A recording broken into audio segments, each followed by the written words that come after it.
കൗൺസിലിങ്ങൾ ഒരുപാട് പ്രസക്തമായിക്കൊണ്ടിരിക്കുകയാണ് ഇന്നത്തെ കാലത്ത്. കുട്ടികൾക്കാണെങ്കിലും പ്രായമായവർക്കാണ്, വിവാഹം വളരെ പ്രായമായ ആളുകൾ പോലും ഇപ്പോൾ കൗൺസിലിങ്ങിന് പോയിക്കൊണ്ടിരിക്കുകയാണ്. അത് എന്തെങ്കിലും ഒരു ദുസ്സൂചനയാണോ? നമ്മുടെ പോക്ക് ശരിയല്ല എന്നുള്ള വല്ല അടയാളവും ഇത് നൽകുന്നുണ്ട്? നമ്മൾ പറയുന്നതെല്ലാം കേൾക്കാൻ ഒരാളുണ്ടെങ്കിൽ എല്ലാ കൗൺസിലിംഗ് സെൻ്ററും പൂട്ടേണ്ടി വരും എന്നാണ് അതിൻ്റെ ഒരു ഉത്തരം. ഏത് വിഷയമാണെങ്കിലും അങ്ങനെ തന്നെയാണ്. എനിക്ക് പറയാനുള്ളത് കേൾക്കാൻ ഒരാളില്ല.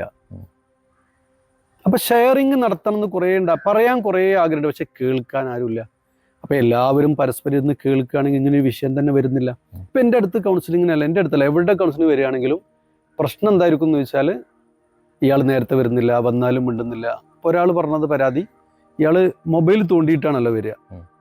മൊബൈൽ തോണ്ടിയിട്ട് വരുമ്പോൾ ഇയാൾ സ്റ്റെപ്പുമ്മൽ തട്ടിത്തടഞ്ഞ് വീഴാതിരിക്കാൻ മാത്രം നോക്കുന്നത്. എന്നിട്ട് വന്നതിന് ശേഷം ഇയാൾ അപ്പോഴേക്കും മൊബൈൽ ചാർജ് ചെയ്തിട്ടുണ്ടാവും.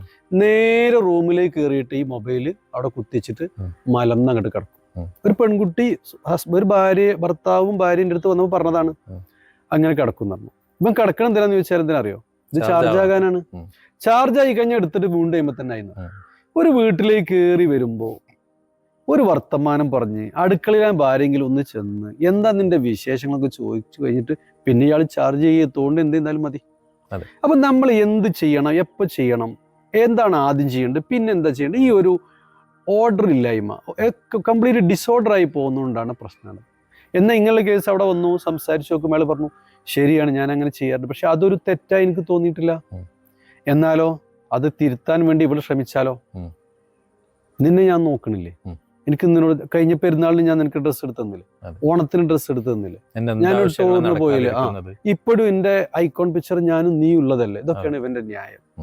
സത്യമായിരിക്കും, ഇവനൊക്കെ ചില സത്യസന്ധമായിട്ട്, പക്ഷെ അവൾക്ക് കിട്ടേണ്ട ഒരു ചിരിയോ ഒരു വർത്തമാനമോ കിട്ടാതെ വരുമ്പോൾ സ്വാഭാവികമായിട്ടും അപ്പൊ ഷെയറിങ്ങും കാര്യങ്ങൾ പറയാനും കേൾക്കാനുള്ള ഒരു സംവിധാനം ഉണ്ടാവുക എന്നുള്ളതാണ്. അതെനിക്ക് പൊതുവേ പറയാനുള്ളത്, ഒരു മാസത്തിലൊക്കെ ഒന്ന് എല്ലാവരും ഒന്ന് ഒരുമിച്ചിരുന്നിട്ട് എല്ലാം പറഞ്ഞ് കളിച്ച് ചിരിച്ച് ഉഷാറായിട്ട് പോകണം.